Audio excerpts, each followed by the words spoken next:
4வது பொதுக்குழு கூட்டம் இன்று சென்னை கலைவாணர் அரங்கத்திலே சிறப்பாக நடைபெற்றது. இந்த பொதுக்குழு நாங்கள் நமது அரசுக்கு பல்வேறு வகையான கோரிக்கைகளை முன்வைக்கின்றோம். ஏனென்றால் இந்த இளைய சமுதாயம், இந்த இந்திய சமுதாயம், இளைஞர்களும் இளைஞர்களும் ஃபர்ஸ்ட் டைம் கிராஜுவேட் படிச்சிருக்கக்கூடிய முதல் ஒரு குடும்பத்திலே முத கிராஜுவேஷன் படிச்சுட்டு சென்னை போன்ற பெருநகரங்களுக்கு வந்து வேலை செய்யக்கூடிய ஏழை எளிய மக்களுக்காக விடுதிகளை நடத்தி கொண்டிருக்கின்ற ஒரு சமுதாயம் எங்கள் விடுதி உரிமையாளர்கள் சமுதாயம். எங்களுக்கு 2014 வரையறுக்கப்பட்ட children's and women's regularisation act என்ற சட்டத்தினால் மிகப்பெரிய பாதிப்புக்கு உள்ளாகி கொண்டிருக்கின்றோம்.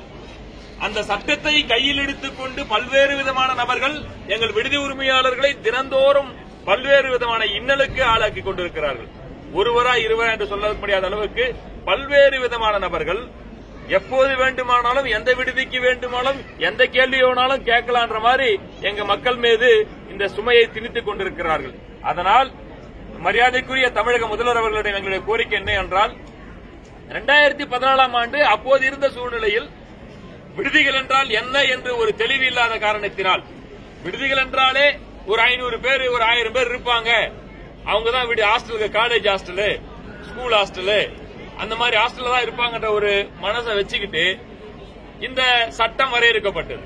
ஆனால் இன்றைக்கு சூழ்நிலை அப்படி அல்ல.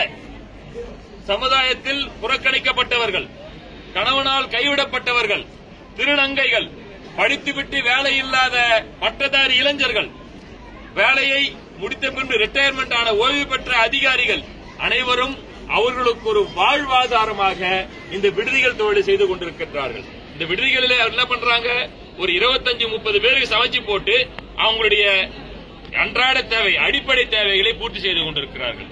அதனால் இந்த 2014 போடப்பட்ட இந்த சட்டத்தை திரும்ப பெற வேண்டும் அல்லது அதை குறைத்துக் கொள்ள, அதை சிம்பிளிஃபை பண்ணணும், எளிமைப்படுத்தப்பட வேண்டும் என்பது எங்கள் கோரிக்கையாக இருக்கின்றது. அதில் மிக முக்கியமாக இருக்கிறது ஃபார்ம் டி என்ற ஒரு சட்டம். ஃபார்ம் டி என்ற ஒரு லைசன்ஸ், அது பொது கட்டிடத்துக்கான லைசன்ஸ். ஒரு 20 பேருக்கு சமைச்சு போடுற ஒரு கட்டிடத்துக்கு ஃபார்ம் டின்னு சொல்லிட்டு அந்த அம்மா கிட்ட போய் கேட்டா அது எப்படி நியாயமாகும்? அடுத்து சானிட்டரி சர்டிபிகேட் ஒன்று சொல்லுவாங்க. சானிட்டரி சர்டிபிகேட்னா என்ன? அதை அந்த இடத்தை சுத்தி இருக்கிற இடம் சுகாதாரமா இருக்குதான்னு சொல்லிட்டு ஒரு அபார்ட்மெண்ட்ல 2 டபுள் பெட்ரூம் வீடு எடுத்துக்கிட்டு ஒரு அம்மா 4 பேருக்கு ஒரு 10-20 பேர் சமைச்சு போட்டாக்கா அதுக்கு சானிட்டரி வாங்க சொன்னா என்ன நியாயமா இருக்கு? ஒரு இபி பாத்தீங்கன்னா டொமஸ்டிக்கா நம்மளுக்கு கொடுக்கணும், அதையும் கொடுக்கறது இல்ல. நாங்க இபி டொமஸ்டிக் எதிர்பார்க்கிறோம். ஃபார்ம் டி இல்லாத ஒரு வாழ்க்கை எங்களுக்கு வேணும். அதே மாதிரி இந்த சானிட்டரி சர்டிபிகேட்ல எங்களுக்கு ரிலீஃப் வேணும். குடிநீர் கமர்ஷியல் குடிநீர், கழிவுநீர் கமர்ஷியல் கழிவுநீர், EB commercial EB, property tax commercial property tax, இது போன்ற பல்வேறு விதமான சட்ட திட்டங்கள் அதுக்குள்ளே இருந்து ஒவ்வொரு நாளும் எங்களை சிதைத்துக் கொண்டிருக்கின்றது. இந்த சமுதாயம் வாழ்வதற்காக 365 நாளும் மூடாத கதவுகளை கொண்டு உழைத்துக் கொண்டிருக்கின்ற ஒரு சமுதாயம் விடுதி உரிமையாளர்கள் சமுதாயம். இதை கருத்தில் கொண்டு தமிழக முதல்வர் அவர்கள் இந்த சட்டத்தில் எளிமைப்படுத்த வேண்டும் என்பது எங்கள் கோரிக்கை. 500 நபர்கள் மற்றும் 1000 நபர்கள் தங்கும் விடுதிகளை கருத்தில் கொண்டு இயற்றப்பட்ட சட்டம். அந்த சட்டத்தை 30 பேருக்கான சட்டம் உணவு கொடுக்கிற சட்டத்தை இருக்குது. அது நாங்க பாதிக்கப்படுறோன்றதுனால அதை எடுக்கணும் அப்படின்னு சொல்லி இருக்கிறோம். இன்னொரு முக்கியமான விஷயமா என்ன சொல்றோம்னா, இந்த இடத்துல எங்களுக்கு ஃபார்ம் டி ரத்து செய்யப்பட வேண்டும். அது ஒரு தீர்மானம் போட்டிருக்கோம். ஃபார்ம் டி ரத்து செய்யப்பட வேண்டும். சானிட்டரி சர்டிபிகேட் சின்ன சின்ன பில்டிங்கு பொருந்தாது. அதை அதிலிருந்து சானிட்டரி சர்டிபிகேட் விலக்க வேண்டும்.